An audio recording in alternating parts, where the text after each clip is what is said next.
My name is George Cowgill, 42 years old, born and raised in Birmingham, in East Lake, uh, a very middle class neighborhood at the time. I firefight for the city of Birmingham. I'm second generation. My dad did it his whole career in the same neighborhoods. And I got into the habit of opening up these black market bar and grills. So I run those and firefight for a living. I'm 14 and 15 years old, and I'd already decided I didn't need drugs or alcohol or anything like that. Because the pack of guys I ran with, bad boys, of course, they would drink, and that's when they were getting in fist fights and wrecking their cars and their motorcycles. So I never had any interest in that at all. So I got away from doing any sort of substance use at an early age. I'm 13 years old, and I'm like, I'm never doing that shit again. I had to get away from them for a little while until they realized that, I was still me. I'm crazy enough. I don't need that stuff. So I started hanging out with them again when I'm 14 and 15 years old, and they're doing all that stuff, and hey, more power to them. But I'm not. I don't need to drink. I don't need to do drugs to have a good time. And that said, I certainly don't mind what other people do. This is just for me. I didn't preach. I didn't push it. My friends that were straight edge that did, that really tried to convert people, none of them are straight edge anymore. The friends I have that are still straight edge were just like me. It's like, this is for me, do what you want, And it was just, I'm in 8th grade, and I'd done that stuff, and I was like, I don't need it. I don't. It took a long time for those guys to accept the fact that I wasn't doing it. I don't know if they thought it was a fad, if it was going to go away, or if I was just conforming to a normal society standards. But once they did, now, to this day, they still talk about it. They tell their kids about it now. Like, remember there was the one guy that we ran with that was as wild and crazy as the rest of us, never drank. It's this guy with the dumb tattoos. 15, sophomore in high school. I'm my daughter's age then. And when I would wring her neck if she ever was in these positions, and we would go to this house over in, at the time they were called the White Projects, and they're in the shadows of the Birmingham airport, and the streets are literally alleys.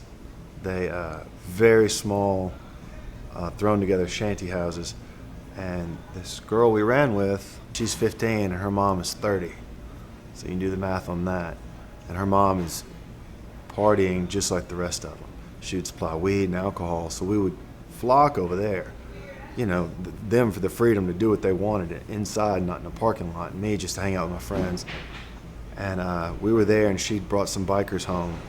The bikers got so wasted they passed out, and Brianna's mama overdosed. And I was in the back room just listening to music, and I still to this day remember her fucking head hitting the floor, and it still haunts me.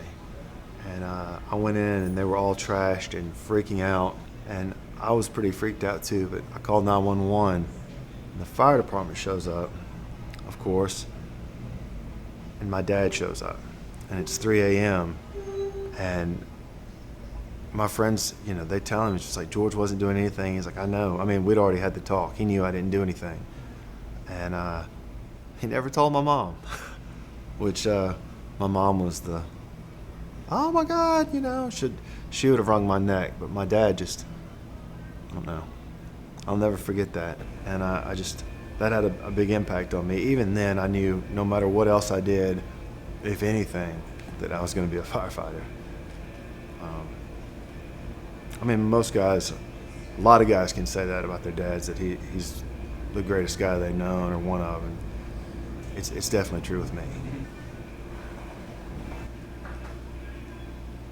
Growing up with my dad as a firefighter, it was something else, and I would remember, being 9 and 10 years old, and he would come home, with burns up and down his arms, exhausted. You could smell the smoke stained on him from the night before, and he'd sleep it off, and then just have the greatest stories to share. He's a good guy. East Lake,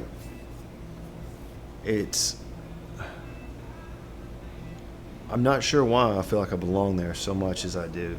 like a year ago, we went on a call and a guy pulled the gun when we opened the door, and I saw it when we were with a police officer, and I told him to. I told the police officer, like, "Oh my God, he's got a gun behind the door," and the police officer told him, drew his pistol, and told him, "It's like Birmingham police, sir, put your weapon down." And instead of putting it down, he put it in my face, and the policeman shot and killed him. And you talk about something harrowing. We were all within 2 to 3 feet of each other. But they moved me out of Eastlake to get me away from that for a while, and I threw a fit. I threw an absolute fit. I told them that I would quit. I mean, I threw a tantrum.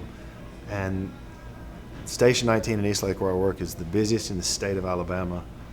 It's one of the toughest. It's the oldest standing one, not in good shape.